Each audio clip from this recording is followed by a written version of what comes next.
या देवी सर्वभूतेषु मां शैलपुत्रीरूपेण संस्थिता नमस्तस्यै नमस्तस्यै नमस्तस्यै नमो नमः। ओम दुम दुर्गाय नमः। आप सभी को चैत्र नवरात्रि की मंगल शुभकामनाएं।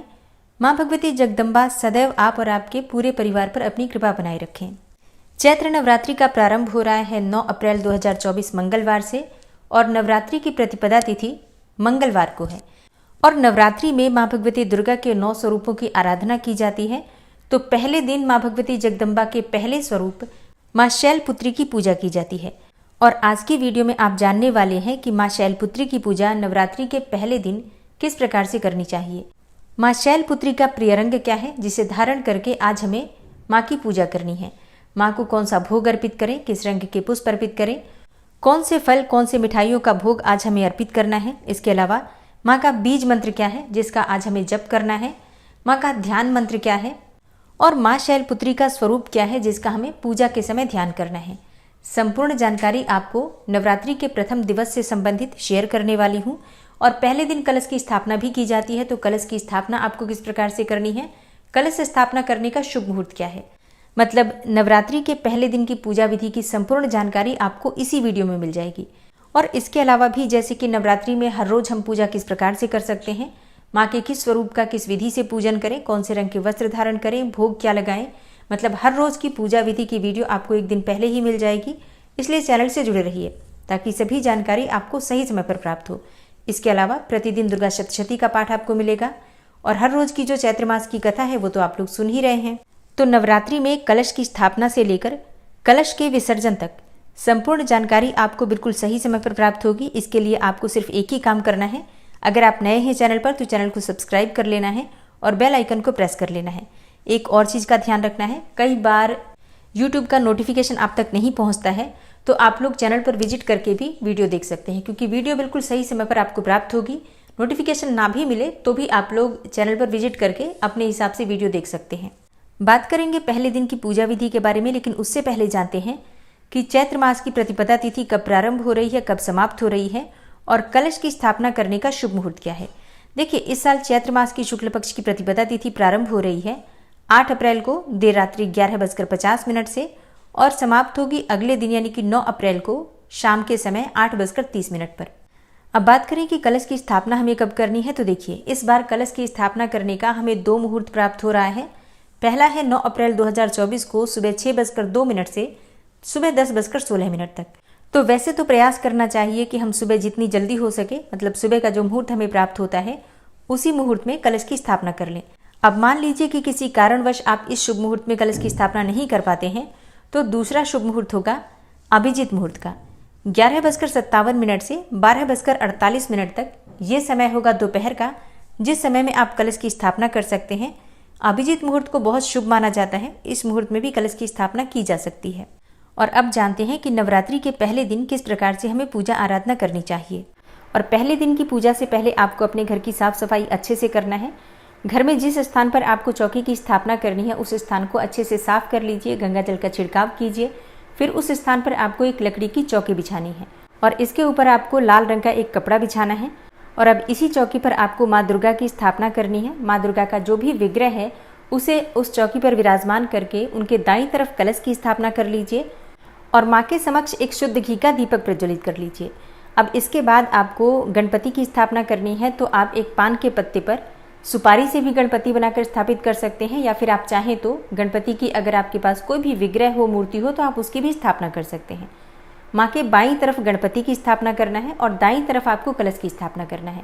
अखंड दीपक अगर आप प्रज्वलित करना चाहते हैं शुद्ध घी का तो वो आप माँ के दाईं तरफ स्थापित करेंगे। और अगर आप तिल का दीपक प्रज्वलित करते हैं, अखंड दीपक तिल का प्रज्वलित कर रहे हैं, तो माँ दुर्गा के बाईं तरफ स्थापित करेंगे। इस बात का आपको विशेष रूप से ध्यान रखना है। तो सबसे पहले भगवान गणपति का आवाहन करके उनकी पूजा कर लीजिए। और भगवान गणपति की पूजा आपको धूप दीप नैवेद्य अक्षत पुष्प इत्यादि और भोग लगाकर, मतलब पंचोपचार विधि से आप भगवान गणपति की पूजा कर सकते हैं। लेकिन उनसे प्रार्थना कर लीजिए कि आपकी जो पूजा है 9 दिनों की निर्विघ्न पूर्ण हो जाए। और इसके बाद से आपको कलश की पूजा करना है। अच्छा हाँ, कलश की स्थापना आपको किस प्रकार से करना है, देखिए आपको एक पात्र लेना है। उस पात्र में आपको थोड़ा गंगा जल डालना है, फिर शुद्ध जल से उस पात्र को भर दीजिए। अब इसी पात्र में आपको सिक्का, सुपारी, अक्षत, लौंग, इलायची ये चीज़ें डालनी है और फिर इसके ऊपर पंच पल्लव रखकर पूर्ण पात्र रख दीजिए और इसी के ऊपर नारियल की स्थापना कर दीजिए। कलश की स्थापना करने से पहले कलश के नीचे आपको थोड़ा सा चावल जरूर रखना है, और हाँ, उसी चावल से आप चाहें तो अष्टदल कमल भी बना सकते हैं। और इसी प्रकार से जब आप माँ दुर्गा की मूर्ति या प्रतिमा स्थापित करेंगे तो उन्हें भी आपको चावल का आसन देना है, मतलब थोड़े से चावल माँ दुर्गा की मूर्ति या प्रतिमा के नीचे जरूर रखना है। अब कलश की पूजा पंचोपचार विधि से करने के बाद, जैसे कि धूप, दीप, अक्षत, पुष्प इत्यादि कलश पर अर्पित करने के बाद आपको मन में ध्यान करना है कि सभी देवी देवता इस कलश में विराजित हैं। सभी देवी देवताओं से आपको प्रार्थना करना है कि हे सभी देवी देवता, आप सब इस कलश में विराजित हो ताकि 9 दिन की माँ दुर्गा की जो पूजा है वो मैं संपन्न कर पाऊँ। मेरी पूजा में किसी प्रकार की विघ्न बाधा न आए और इस पूजा का शुभ फल मुझे प्राप्त हो, मेरे परिवार को प्राप्त हो। इस प्रकार से आपको सभी देवी देवताओं से प्रार्थना करके कलश में सभी देवी देवताओं का आवाहन करना है। इसके बाद आपको 9 ग्रहों का ध्यान करना है।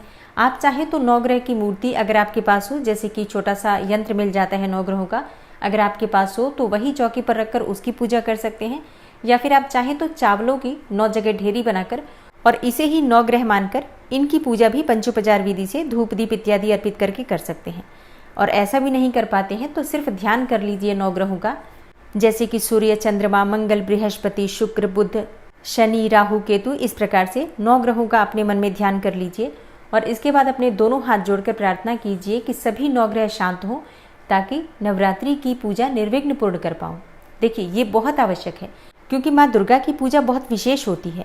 अगर वो निर्विघ्न पूर्ण होती है तभी हमें उसका शुभ फल प्राप्त होता है। अगर बीच में कोई विघ्न बाधा आ जाती है तो इसका मतलब है कि कहीं न कहीं हमारे घर में नकारात्मक ऊर्जा का प्रभाव बहुत अधिक है। इसलिए माँ से प्रार्थना की जाती है, सभी देवी देवताओं से प्रार्थना की जाती है कि 9 दिनों की जो ये पूजा है पूरी तरह से निर्विघ्न रूप से हम पूर्ण कर पाएँ। तो सबसे प्रार्थना आराधना करने के बाद हम माँ दुर्गा की पूजा करेंगे। माँ दुर्गा का आवाहन कीजिए, विधि विधान से उनकी पूजा कीजिए। देखिए, षोडशोपचार विधि से पूजा किस प्रकार से करना है मैंने पिछली वीडियो में आपसे शेयर किया है। अगर आपने उस वीडियो को नहीं देखा है तो ज़रूर देख लीजिए। तो अगर आप षोडशोपचार विधि से माँ की पूजा करते हैं तो आपको शुभ फल बहुत अधिक प्राप्त होता है और बहुत आसान विधि है। मतलब सभी सामग्री आपके पास ही होती है, आप हर चीज़ अर्पित करते हैं, लेकिन बस उसको सही विधि से अगर हम अर्पित करें तो षोडशोपचार विधि उन्हीं सामग्रियों से हो जाती है। तो एक बार उस वीडियो को देखकर और षोडशोपचार विधि से पूजा करने का प्रयास कीजिए। अच्छा, अब जैसे कि आप पूजा माँ दुर्गा की कर लेते हैं तो माँ शैलपुत्री का अपने मन में ध्यान कीजिए। माँ शैलपुत्री का स्वरूप क्या है जिसका आपको ध्यान करना है? देखिए, माँ शैलपुत्री का रंग गौर वर्ण का है। माँ शैलपुत्री बैल पर सवार होती हैं और वे एक हाथ में त्रिशूल तो दूसरे हाथ में कमल का पुष्प धारण करती हैं। चंद्रमा उनके मस्तक की शोभा बढ़ाता है। माँ शैलपुत्री का ध्यान करने से पहले अपने हाथ में पुष्प ले लीजिए और फिर माँ का ध्यान कीजिए। माँ का ध्यान मंत्र है वंदे वांछित लाभाय चंद्रार्ध कृतशेखराम वृषारूढ़ाम शूलधराम शैलपुत्रीम यशस्विनीम। माँ का बीज मंत्र है ह्रीम शिवाय नमः। ह्रीम शिवाय नमः, ये माँ का बीज मंत्र है। एक और मंत्र नोट कर लीजिए, ओम देवी शैलपुत्र्यै नमः। और अगला मंत्र है या देवी सर्वभूतेषु माँ शैलपुत्री रूपेण संस्थिता नमस्तस्यै नमस्तस्यै नमस्तस्यै नमो नमः। तो इनमें से किसी भी मंत्र के द्वारा आप माँ शैलपुत्री का ध्यान कर सकते हैं, उच्चारण कर सकते हैं और आप चाहें तो पूजा करते समय 108 बार माँ शैलपुत्री के किसी भी मंत्र का जप कर सकते हैं। विशेष रूप से माँ शैलपुत्री का जो बीज मंत्र होता है ह्रीम शिवाय नमः, इस मंत्र का यथासंभव जप अवश्य करना चाहिए। मतलब 11 बार 21 बार आप इस मंत्र का जप कर लीजिए। फिर इसके बाद से आप जो भी पढ़ना चाहते हैं, चाहे सप्तशती पढ़ रहे हो या फिर नवार्ण मंत्र का जप करते हैं, कोई भी पाठ या कोई भी मंत्र जप कर सकते हैं। माँ शैलपुत्री का आवाहन करके आपको विधि विधान से उनकी पूजा करना है। अक्षत, धूप, दीप, पुष्प इत्यादि सभी चीजें माँ को अर्पित कीजिए। माँ शैलपुत्री को कनेर का पुष्प बहुत प्रिय है। आप चाहें तो सफेद रंग के पुष्प भी माँ को अर्पित कर सकते हैं या फिर लाल और पीले पुष्प भी माँ को बहुत प्रिय हैं। और माँ शैलपुत्री का प्रिय भोग है गाय का घी। तो पहले दिन माँ शैलपुत्री को गाय के घी से आप अभिषेक भी कर सकते हैं। मतलब जब आप माँ दुर्गा का अभिषेक करते हैं तो विशेष रूप से गाय का घी अवश्य अर्पित करें। नवरात्रि के पहले दिन माँ दुर्गा के प्रथम स्वरूप माँ शैलपुत्री को दूध या फिर दूध से बनी हुई वस्तुओं का, दूध से बनी हुई मिठाइयों का भोग अवश्य अर्पित करना चाहिए। इसके अलावा माँ को फलों का भोग अर्पित करें। माँ शैलपुत्री के प्रिय रंग हैं लाल, सफेद और पीले। तो आप इनमें से किसी भी रंग के वस्त्र धारण करके पूजा कर सकते हैं। वैसे नवरात्रि के प्रथम दिवस पर लाल रंग के वस्त्र धारण करके माँ दुर्गा की पूजा सुहागिन महिलाओं को जरूर करनी चाहिए। और हाँ, कुंवारी कन्याएं अगर मनचाहा जीवन साथी चाहती हैं या फिर योग्य जीवन साथी चाहती हैं तो ऐसे में सफेद रंग के वस्त्र धारण करके माँ शैलपुत्री की आराधना करें। इससे मन चाहे जीवन साथी की कामना पूर्ण हो जाती है तो विधि विधान से माँ दुर्गा के प्रथम स्वरूप माँ शैलपुत्री की पूजा करके कपूर से उनकी आरती करनी चाहिए। और जिस प्रकार से आप सुबह माँ शैलपुत्री की पूजा करते हैं, उसी प्रकार से शाम के समय भी माता शैलपुत्री की विधि विधान से पूजा कर सकते हैं या फिर मंत्रों का जप कर सकते हैं। तो दोस्तों, ये है आज की वीडियो। उम्मीद करती हूँ आपके लिए उपयोगी होगी। माता शैलपुत्री की कथा सुनने के लिए सुबह आने वाली वीडियो जरूर देखिएगा। और हाँ, प्रतिदिन दुर्गा सप्तशती की कथा भी आप लोग जरूर सुना कीजिए। मिलती हूँ मैं आपसे अगली वीडियो में। तब तक के लिए जय श्री राधे।